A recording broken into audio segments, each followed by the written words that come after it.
Welcome to the Can't Make This Up History Podcast. I am your host, Kevin. And on today's episode, we crack open a beer in honor of John Chick Donahue, author of The Greatest Beer Run Ever, a memoir of friendship, loyalty, and war. Tonight, I raise a Scotch ale in honor of Chick, who took it upon himself to bravely go to Vietnam at the height of the Vietnam War in 1967 in order to give his buddies a taste of home in the form of ice-cold beer. This is an epic and unbelievable story, and truly something that you could never make up. We're very glad to have Chick on the show. Chick joined the United States Marine Corps at the age of 17, then became a merchant mariner after his discharge. After the war, he became a sandhog, or tunnel builder, and eventually became the legislative and political director of the Sandhogs Local 147, Labor's International Union of North America. He also graduated from the Harvard University's John F. Kennedy School of Government. Now on to my conversation with Chick, who joined me back in May to discuss his book, The Greatest Beer Run Ever. The You Can't Make This Up History Podcast, bringing you strange but true things from the past. It's not the average history that you learned in school. We're bringing you the heroes and bringing you the fools, and stories that are just too crazy to believe. The stranger than fiction and super unique. Welcome to the Can't Make This Up History Podcast. My guest today is Mr. Chick Donahue. Chick, how are you? I'm fine, thank you. How are you? Very well. Holed up at home, as I'm sure you are as well. I am down here in Florida. Okay. So, you are the author of the very interesting, very entertaining book, Greatest Beer Run Ever. And if you could you introduce yourself, tell us a little bit about your background and about the neighborhood in Manhattan where you grew up? Fine. My name is John C. Donahue. I've been Chicky or Chick all of my life. I'll be 79 in July. I grew up in the section of Manhattan, New York City, the Inwood section, up in the northern tip of Manhattan. If you know geography, everybody knows the Battery and the financial district down in the southern end.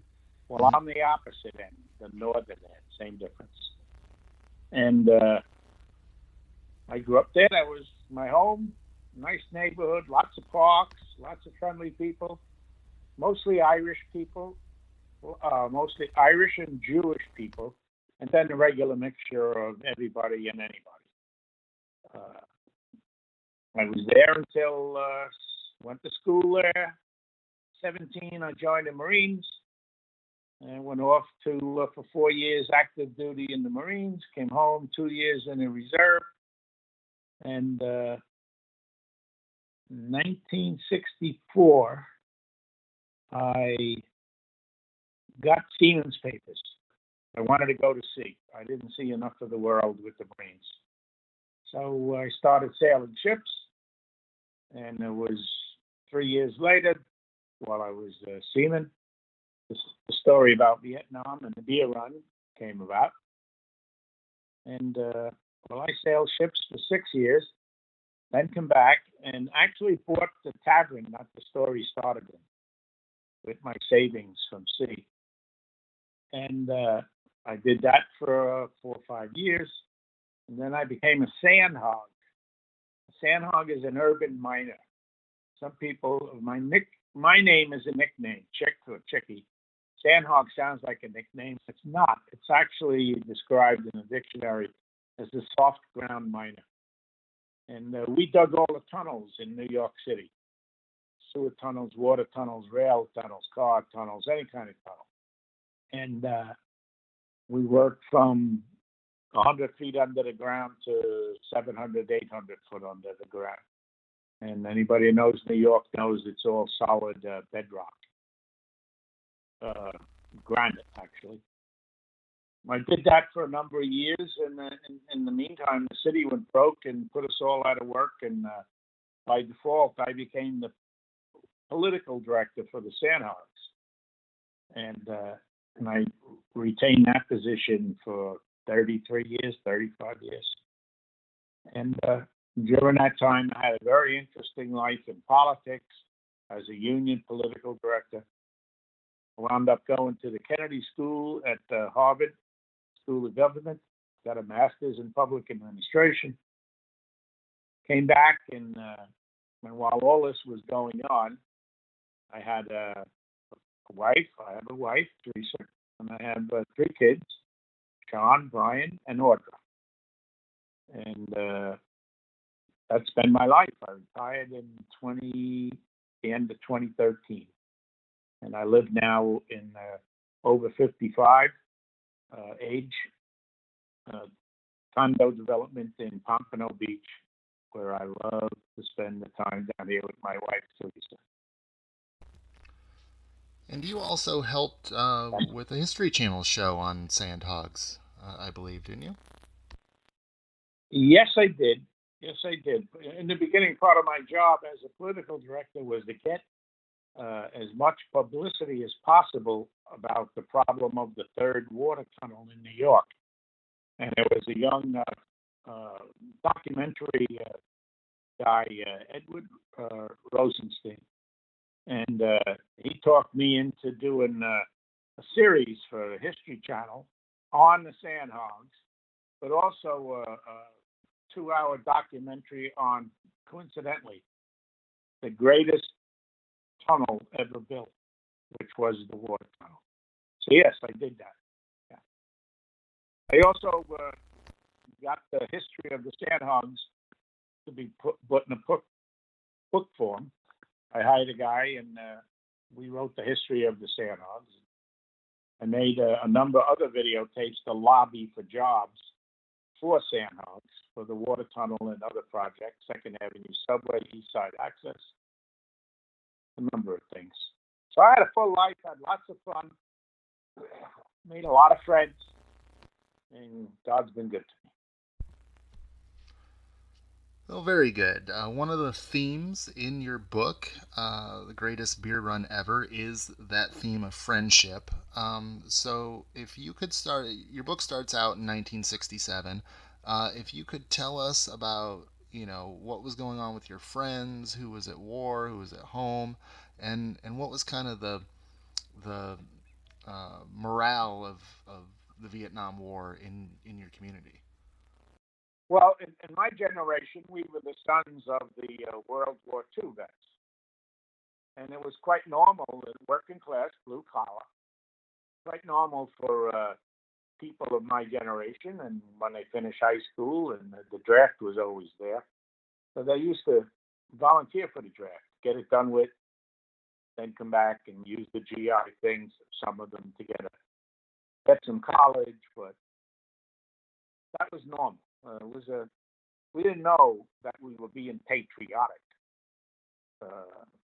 at the time. We thought being patriotic, as what they call patriotic today, was just normal. And we started losing young people. I was young. I was the oldest guy at the time. I was 26 in 68, 67, 68, 26 and 67. And we lost a number, too many, young men from the neighborhood. Johnny Knuff, Mike Morrow, Mike McGoldrick, Tommy Minogue, a whole bunch of young kids from the neighborhood. And that was sad enough, but then we saw the demonstrations going on all the time, ostensibly against the war, but then it turned into against the guys who were over there serving. That's what it was. So one particular day I came through Central Park while I was on the beach. I saw this huge demonstration against the war, against the guys. And it was sad. These guys were my friends. not the ones necessarily fighting at the time. I didn't think of them first. I thought of the guys who were killed already, dead and buried, and how it devastated their families and everything. These young kids with their babies. I went to the neighborhood pub that same day. The 6 o'clock news come on, and they had all these on the news showing the demonstrators, and it was just so sad. And people upset, what the hell is my brother thinking over there right now if he saw this? What the hell would he think? Burning American flags, all of that craziness. So somebody suggested, somebody's got to go over there and tell them that's not us. Somebody's got to go over there and tell them that we love them, support them, we're behind them, rah, rah, rah. So obviously nobody in the place at the time had the ability to do that. I knew I did. I had my Siemens card in my pocket, and actually I had been there 2 or 3 times already, delivering supplies. So I suggested, I'll do that. I can do that. So I did. And your the next form day of, I came back to the bar. and your form of doing that is you wanted to go deliver beer to the guys in service. Yeah. Well, you realize I was in a pub. Somebody says somebody should go over there and tell them all of this and buy them a beer. That was a way of saying, good job, have a beer. So I did. But the next day when I come back to the bar, there was, I'll never forget it, Tommy Collins, one of the fellas I did find right away, actually.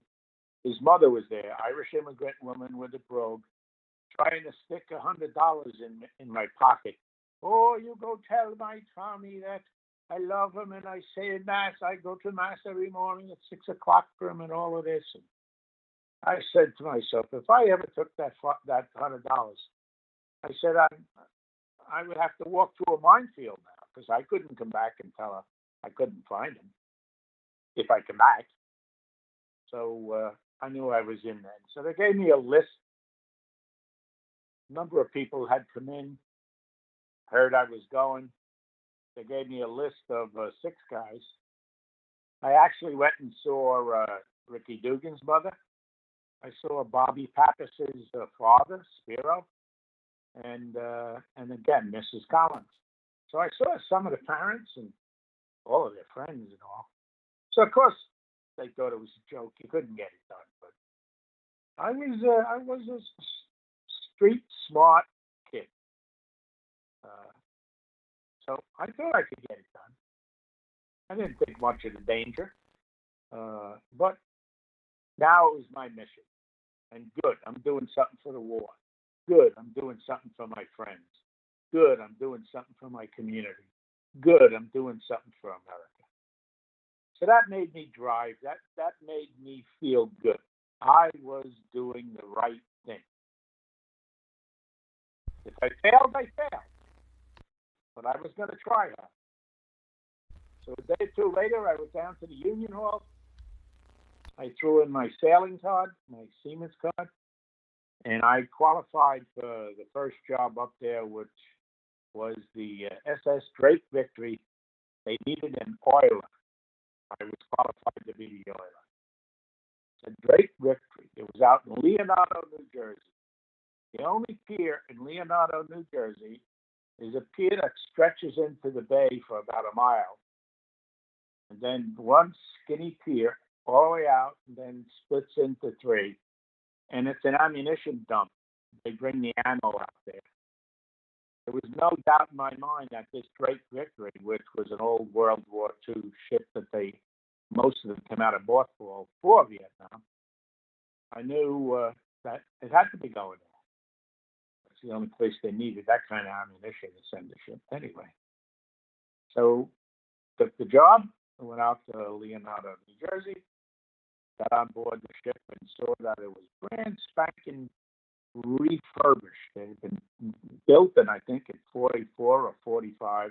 I don't think it ever sailed during World War II.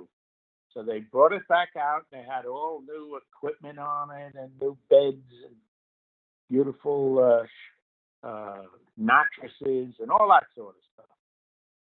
And a whole brand spanking new crew. So, which meant that the crew had to get together and form a committee, union committee. And I became the chairman of the union committee. And I realized that if I was going to pull this off, it would be to my advantage to have the union behind me. So I became the chairman, and it worked out. So then we went off to. I got to tell this quickly. They had we had a meeting, an organization meeting, and we were going to split up the responsibility of the ship, where one was going to paint and where one was not going to paint, and where one was going to clean, and where one. They set it up to 3 different ships departments. And it got pretty argumentative. No, you're not going to do that. That's work for my men. And da da da. So, but we settled it. We divvied it up. A month later, not quite a month, maybe 3 weeks later, we were in the middle of the Pacific. Beautiful day, 1,000 miles from land, and all of a sudden, the alarm goes off. Somebody yells out, "Fire in hole number 3." I said, "Fire? My God, the last thing you want to hear is fire on a ship. And even worse than that, an ammunition ship." Wow. For a split second, I saw the whole thing blow up. I wasn't going to get to Vietnam. I'd be blown to smithereens in the middle of the Pacific, and the local fish would have a salad. But everybody ran to hole number 3 and put the fire out. The chef was out there, the engineers were out there, the deckhands were out there, the oilers and the engine crew were out there, all working together. It was beautiful. So that was the end of disputes on the ship. And then we continued on to, and ammunition ships don't stop in. They go to where they're going. They're not really welcome that much in ports. The next stop was Quinnon, Vietnam. And the first guy I found within a couple of hours was Tommy Collins. So you convinced your captain on the ship to let you go ashore for a few days. And then you got to get through Vietnam, which is in the middle of a war. How difficult was it for you to navigate the country? There's only one way I could have navigated it, and that would have been with the military. It was only a short couple of years since I'd been in the Marine Corps. I knew the lingo, and as far as the captain is concerned, the captain didn't like talking to me because I could be a problem union. I didn't like talking to him for the same reason. Could be a problem for the union. So I went to him and I said, "Captain," I gave him this crazy story that my stepbrother was up in the highlands here, only about 100 miles or so, and somebody was going to give me a lift up there, and blah, blah, blah, blah, blah. And I needed to take a few days off, 3 days, and I had all my ships covered. That's all he would really be concerned about. And it was in port. It's easy. So, and I had all of that done. I had worked extra ships, giving guys breaks, and stood their ships, and they would stand their ships for me when I needed. So I got that done that quick. And so he went along with it. So I didn't have to come back until the 4th day. And I thought I could get whatever I could get done in 3 days, and then come back on the 4th day, and I would get on the ship, and maybe a couple of days later the ship would sail. The ship should have been there for at least a week to unload it. In those days, they didn't have containers or anything. And ammunition ships don't pull up to a pier. They were out in the bay. So they had to be unloaded from the ship into little boats. And then the little boats would take the ammunition ashore, and they'd repeat the process. And that was time consuming. Well, obviously, I wasn't there for the next 3 or 4 days. They did it very quickly. Exactly how, I don't know. But when I got back, I guess it was 5 days later, the ship wasn't there. So, They didn't wait for you. oh God, no. That ain't waiting for you. You heard the expression, the ship sails. Ship sails. So now you're stuck in Vietnam, Yeah. but you kind of continue your mission of bringing good cheer to some of the men, but you're also trying to get out of the country. You talk about some people seem to think that you were part of the CIA. Yeah. Where did that come from? Well, when I, not in Quinnon, it didn't start in Quinnon. It did start in Quinnon. Well, I went out with that first night with Collins. We went to a pub with a bunch of his friends, all GIs, and I bought rounds, and I saved money, and I had money to do all of this. And while I was there, he says, Dugan is only, he's fairly close. He's up in the Highlands, up in Ankh. And I said, Dugan's with the first cab, yeah. And coincidentally, while he's telling me that, there's a guy in the middle of the bar. I'll never forget him. A big, heavy Texan. Must have been about 6'4", 6'5", with a huge cowboy hat on. And the first cavalry, Air Cavalry, had a distinctive patch with a horse's head and a stripe in the middle. And anyway, and I knew that from my time in the Marine Corps. I knew it was that patch. So I see this guy with the patch, so I went up to him, and now I'm in the civilian clothes. I had dungarees on, Levi's, whatever you want to call them, and a plaid shirt. I had a little bit of a beard, not much, more like 3 days growth. And I had not long hair, but much longer than anybody in the military. So the guy looks at me and he says, "What you doing here?" I said, "You from Texas? How you know that?" I said, "But besides that, so I started a conversation with him. Blah, blah, blah, blah, blah, blah, blah. And I tell him, I said, "Do you know Charlie Company, 2nd Battalion, 4th Infantry, whatever?" "Oh, I know Charlie Company. Yeah, by me." Okay. Anyway, he offered to take me there the following morning at 8:00 in the morning.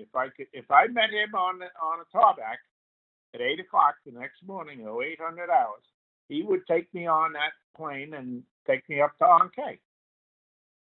So I said, "Oh, that's great."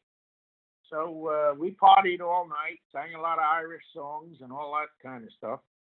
And the next morning, went to the Collins guys took me by jeep to the airport, and here was the plane. Here was Tex. He says, "Hey, you made it. I didn't think you'd make it, Yankee. Come on, jump on board." So he just put me on there. There was no formality, no nothing. So I got on the plane. It took off for Ankh. I got off at Ankh, and I went looking for this Charlie Company, whatever the number was. Sometimes I get it confused. Baker Company, Charlie Company, Hotel Company. Anyway, and I find Charlie Company, but they had left early that morning, had gone up north. Who told me that? The only guy from Charlie Company still there, the supply sergeant, a big, tall African American guy, sort of middle aged, which would have been old for the war. I'd say he was in his late 30s. And he said, "Who are you looking for?" I said, "I'm looking for Rick Dugan." He says, "Well, you missed them. They're all up north." I said, "Yeah, do you know where they are up north?" He says, "No, I don't know where they are up north. They're just up north." I said, "Oh, my God." I started telling the story. He was my stepbrother, and he lost a mom, and that. I gave a sob story. So he's feeling sorry for me. He says, "Listen, I'll make sure he gets it this afternoon." I said, You don't even know where he is, just up north, but you're telling me he can get a note this afternoon? He says, yeah. He says, how's that going to happen? I said. He said, we got a 1,300 mail run. I said, well, listen, Sarge, is there any way I can get on that mail run? And I'll never forget the look he gave me. Deadpan face look. He said, you got here, didn't you, boy? So I took that as affirmative. So I started. He said, now I'm looking at my watch. It's afternoon or around noon, so I don't have much time. And the airfield's actually a mile or 2 or 3 away from this where it's on Charlie Company. So I start hustling back to the airport. Now there was nobody there. There was no streets. There was no nothing. No traffic passing by. And it went through a jungle. And it was a dirt road, and it was dry. So if a vehicle went on it, it'd be driving dust up in the air. And there was nothing there. So I figured I'll wait there and I'll get I'll hitch a ride down. But nothing came.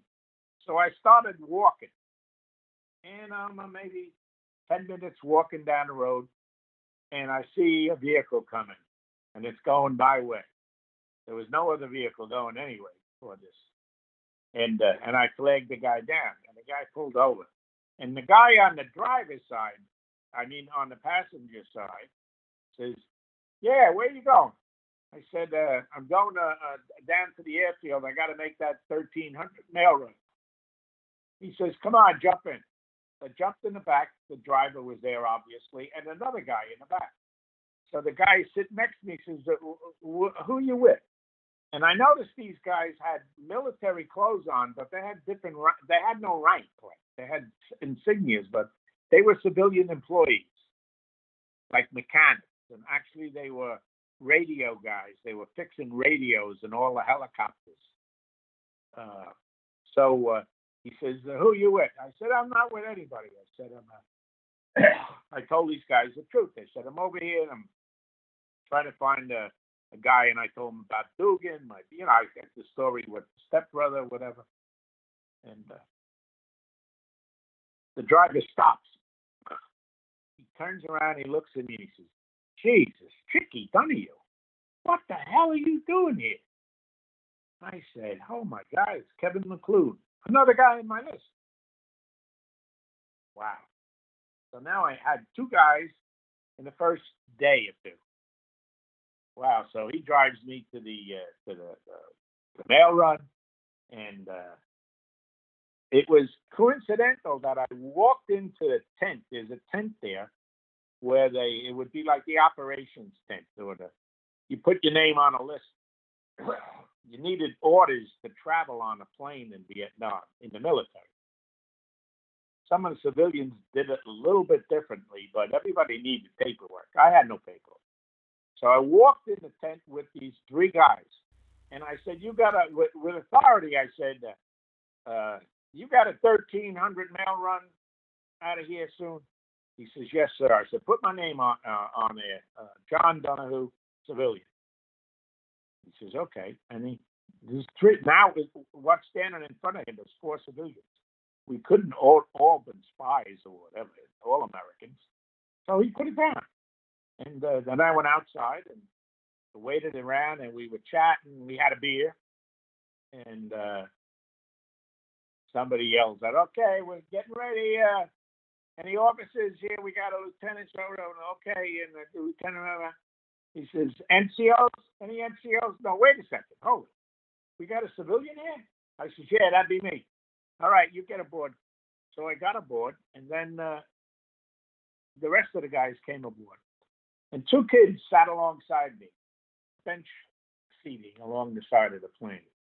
And coincidentally, they wound up coming from Charlie Company of the same battalion that I was looking for. And they knew Dugan. And I told them the truth. And one guy was terrified, the younger guy.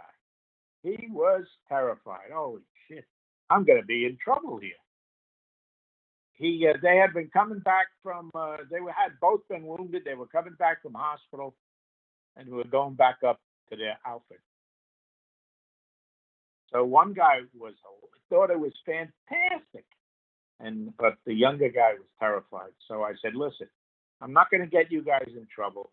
You guys aren't with me. I'm not with you. But I'll tell you the truth. I won't tell anybody else. I'm going to follow you. Because I knew they were going to take me to Dugan. So the one guy says, I don't care. The guy says, I don't want nothing to do with him. And he's talking to his partner like I'm not even in existence. I don't want nothing to do with this guy. So that's what we did. We got off, it flew by the plane, hung around a little bit, and like a PC came, like a pickup truck, big pickup, military pickup truck. I'm in a vehicle with my two guys. If I follow them, I'm going to find Dugan. And we went through some rice paddies and through some fields and up into a mountain to a place called LZ Tombstone. So there was a bunch of tents there and maybe a dozen or two helicopters. And these two kids got off and I held back and they went into a tent. And I come back out and the one guy come over to me, the guy who was helping me, and he says, there's a 1800 chopper going up to LZ Jane. That's where they are, LZ Jane. So I said, great. So I let them walk away, and it was maybe now, I don't know, 5 o'clock or whatever.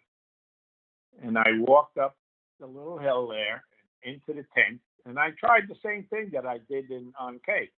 I said to the guy at the desk, I said, you got a 1800 LZ Jane chopper going? And the guy says, yes, sir. I said, well, you want to put my name down there? He says, what's your rank, sir? Because I'm still in these civilian clothes. I said, I'm a civilian.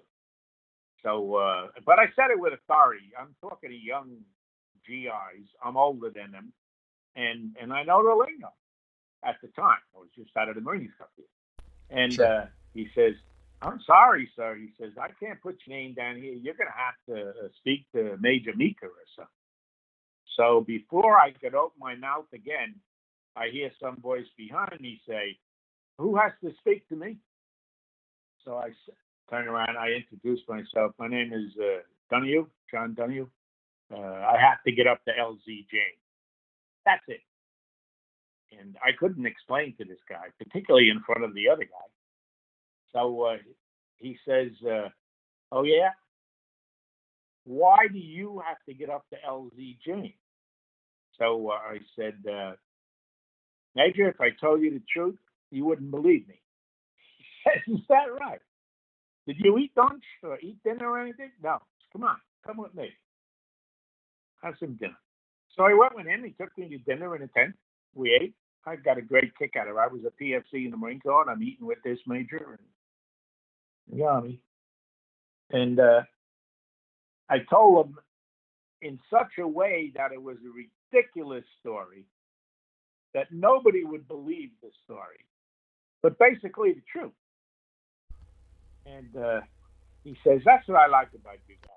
You guys would never tell the truth if your life depended on it. And we went back to the tent. He told the guy, put his name down. So now I'm on a chopper after 6 o'clock that night on my way to Dugan up in LZ Jane. So you telling the truth sounds so implausible that the only conclusion they have is you must be a CIA agent with a ridiculous cover. Some kind of federal civilian employee of the Army, whatever. But I purposely never told them that because, even then I knew impersonating a federal agent is a crime. Right, well, yeah, I mean, let them draw their own conclusions. Yeah. So you found some of these guys on your list, and a couple you mentioned you just happened to run into. What's the reaction of these guys when, Chick Donahue from their own hometown, who isn't supposed to be here, just shows up with some beer? If you ask them, because they love telling this story, it wasn't so much how was their reaction. It was their friends' reaction or their brothers-in-arms reaction. A guy kept saying, Dugan, tell me again. He don't have to. We're out in a listening post, an ambush post outside LZJ. And he says, he doesn't have to be here with us? And he's here? Dugan says, yeah. He says, Dugan, all them crazy stories you told us about that neighborhood, I never believed one of them. You can tell me anything you want after this. So Dugan and Collins, Pappas still tell the story today. It was the guys who they were serving with that got as much a kick out of it as they did.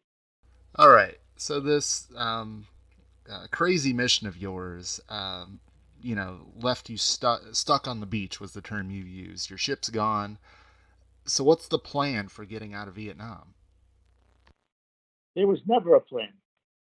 There was only one way I could get out of here. There was never a plan. I spent I think it was 2 nights up in that LZ, and I got a chopper off there to Quang Tri, which is the furthest north you can go in Vietnam, and I got on a marine flight down to Phu Cat, which was about 30 miles or so north of Quy Nhon, where my ship was. At least that's where I thought it was. It had been. That's where I left them. And I get off in Phu Cat. By this time, it's dark, or just getting dark. And I went out the gate, and I went down about a mile. I got a ride with a Korean there was a Korean Marine Division base up there. And I speak a little Japanese, and the old guys speak Japanese still in Korea. So he dropped me off at the road to Quy Nhon. So I started walking down the road. I'm out an hour now. Now it's dark. And I realized nothing moved on that road. Not a thing moved on that road. And not only did I feel unsafe there, but I thought it was going to be just as unsafe going back the way I came or continuing the way I thought I should be continuing. And with that, a little kid about 5 years old or 6 years old appears, and he's kicking like a ball, a soccer ball or something. And it came my way, so I picked it up. And I said something to him, hey, here you go, young or whatever. And with that, I hear a shrieking, squeaking, scream. Woman comes running right towards her little boy, picks up her little boy, and runs back to a hooch there. She was terrified. I said to myself, she's a local. And if she's terrified, I think I should be terrified too. So I turned around and I started walking back up. And not a minute or two later, I see a vehicle coming from the south, heading north. And it was a Korean Marine truck with a Korean civilian driver, an old guy who spoke Japanese.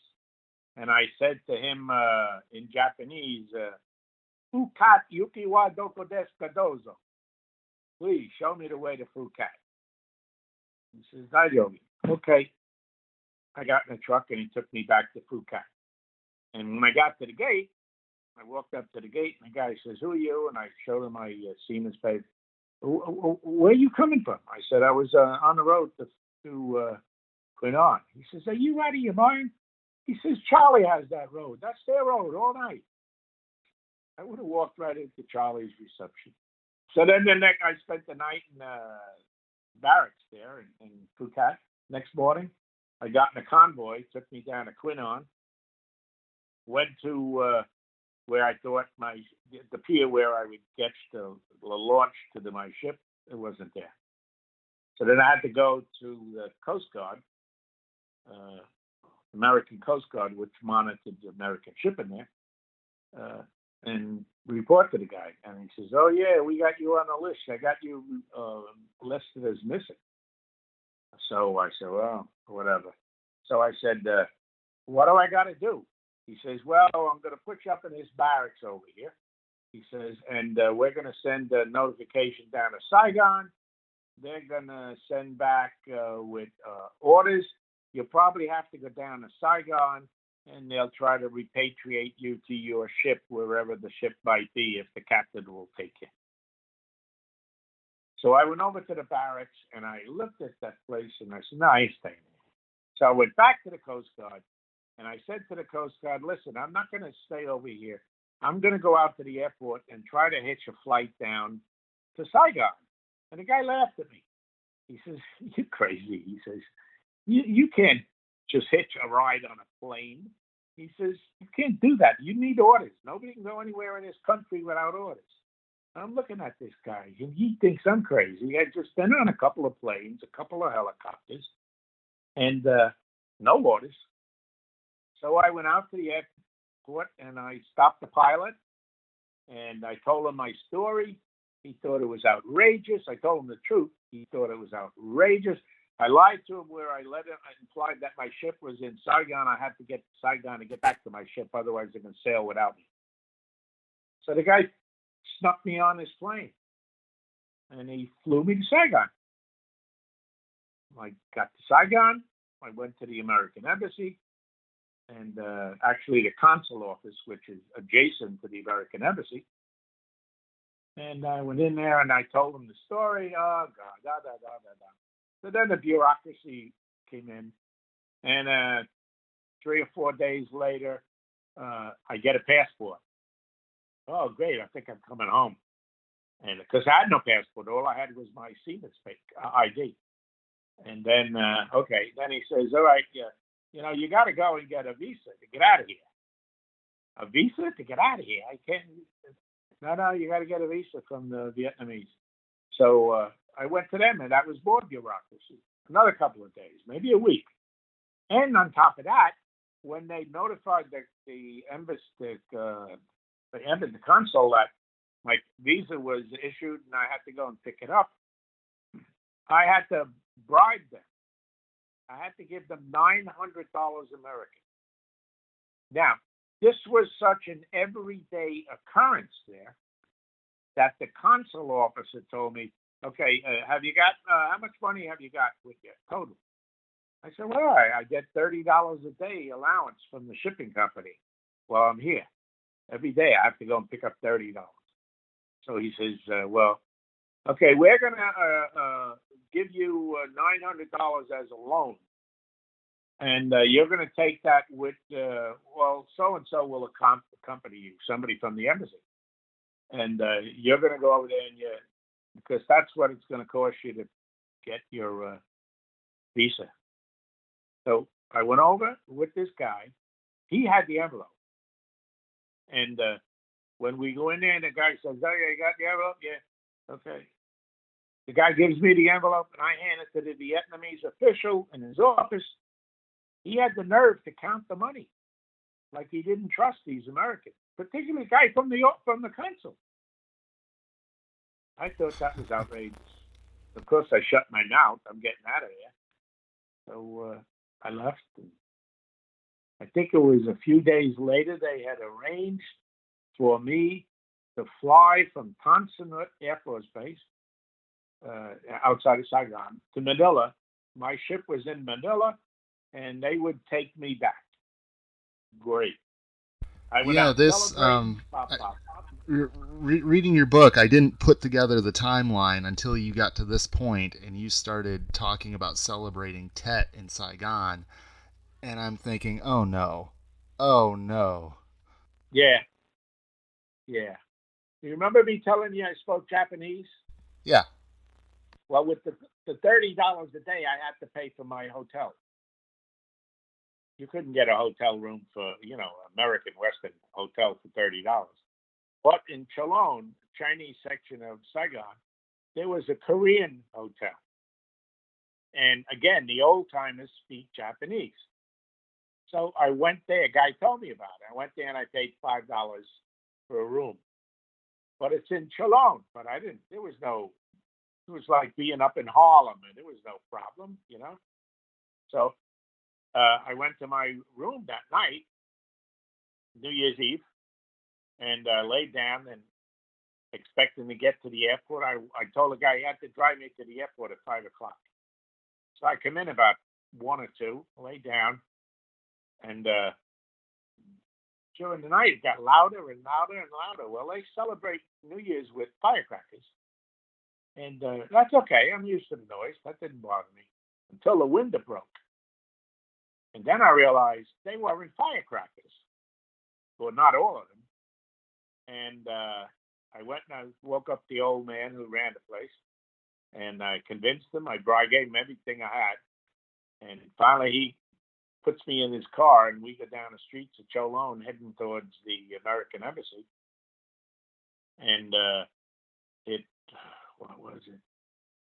The white mice, the Vietnamese nationalist police, they jumped out of the side of an alleyway there, stopped the car, must have been a dozen of them, screaming in Vietnamese, and pointed all at the guy driving, the poor old Korean.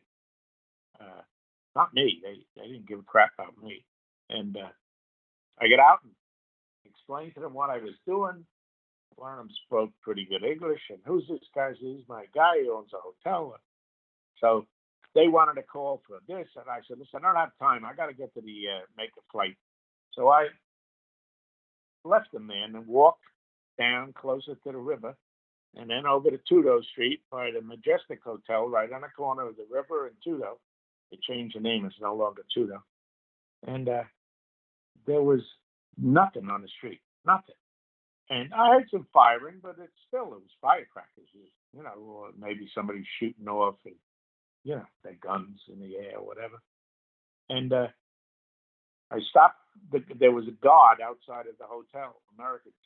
I said, what's going on? He says, Boku VC, which was, I heard all the time, Boku VC. I never saw any VC, but everybody said Boku VC. I said, what are you talking about? He says, where you been? I said, I'm supposed to go to the embassy. Embassy? He says, they got the embassy. I said, what? He said, what are you talking? I couldn't believe it. It wouldn't enter my mind. Couldn't get into that thick head of mine. So I went into the hotel, and the manager says, are you a guest here? I said, no, you have to leave. You cannot stay here. Everybody was suspect. So the Americans weren't there to protect me. So I started working my way up to Tudo Street, to the Brinks, up past Notre Dame, to the Main Street, made a right, started heading towards the embassy. Well, I got to the embassy. Now I know there's something really wrong going on here, because I saw some Americans, a block and a half away from the embassy, I saw Americans behind the trees firing their weapons into the embassy. It made no sense whatsoever.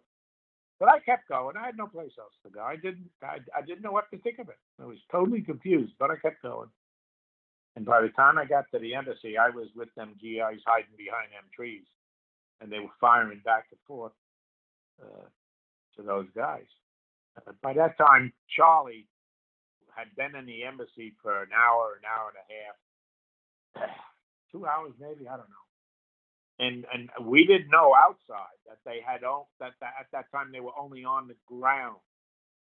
They never got into any buildings except one where there was an American and that guy killed. But they didn't occupy any buildings. So they weren't up on the heights shooting down on anybody. They were behind and on the grounds. Yeah, there was 19 of them totally. They killed every one of them. 2 of them were actually employees of the American embassy. They were chauffeurs. I saw maybe 5 or 6 GIs killed there. And again, I was in the Marines, so the hero of the embassy, I always thought it was a new embassy with a big, beautiful front door, tall thing, and there was 2 Marines who were on guard at that embassy door.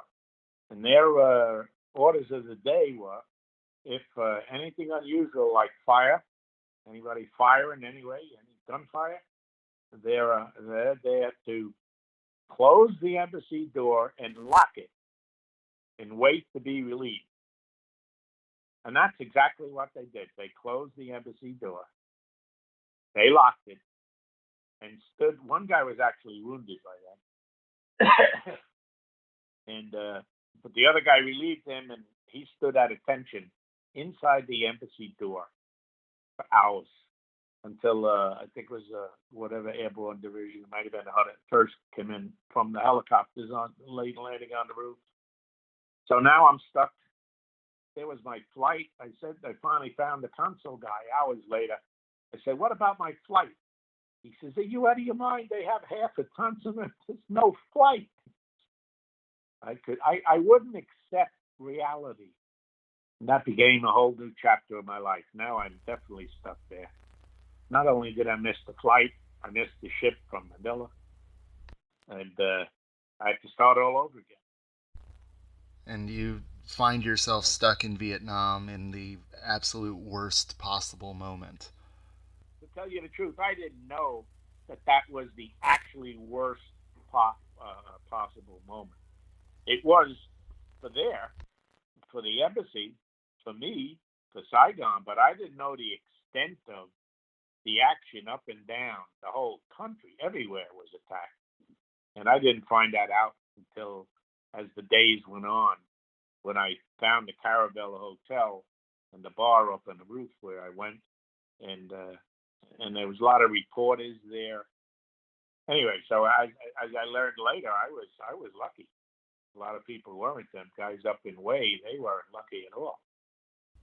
Well, Chick, this is one of the most incredible stories I've ever heard, and of course, there's more to it. If someone wanted to learn more about your tale and pick up a copy of The Greatest Beer Run Ever, where can they go to learn more? Well, I guess they can get it online. HarperCollins is the publisher. All right. Well, but, Chick, the movie is going to be as exciting, if not more. Oh, what can you tell us about pending movie? Peter Farrelly, who won the Academy Award last year for Best Picture, The Green Book. He has the right, and he's doing a movie. And the writer for Green Book, Brian Hayes Curry, who also won the Academy Award, he's the lead writer. And there's another writer there, much decorated writer by the name of Peter Jones. He's also working on the project. I think Paramount's involved also. Skydance is the people who I dealt with, or my agent dealt with. And Peter Farrelly came down here last year with his team, and producers, and writers, directors, whatever. And we went over all of this stuff. Should be fun. Excellent. Definitely looking forward to see this on the screen. Thank you. Thank you, Kevin. All right. Well, Chick, you were a delight to talk to. You are a natural-born storyteller. Thank you so much for taking the time to speak to us today. You're quite welcome, Kevin. Well, thank you for listening to another episode of the Can't Make This Up History Podcast. I hope you enjoyed listening to Chick's story.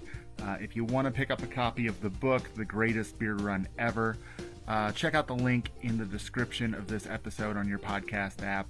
It takes you to indiebound.org, where you can pick up a copy at your local bookstore. If you enjoy this podcast, consider giving it a review on whatever you listen to. Got a new review, 5-star review on Apple Podcasts from Grumpy Gal 1, who says she enjoys the show. So thank you very much, Grumpy Gal. And if you have some good comments, I'd love to see them on there as well. And if you want to connect with me on social media, I'm on Twitter, Instagram, Facebook, all at CMTU History. That's it for this episode. I've got a quick turnaround for the next one. Join me back here next week, where we'll be diving into some true crime.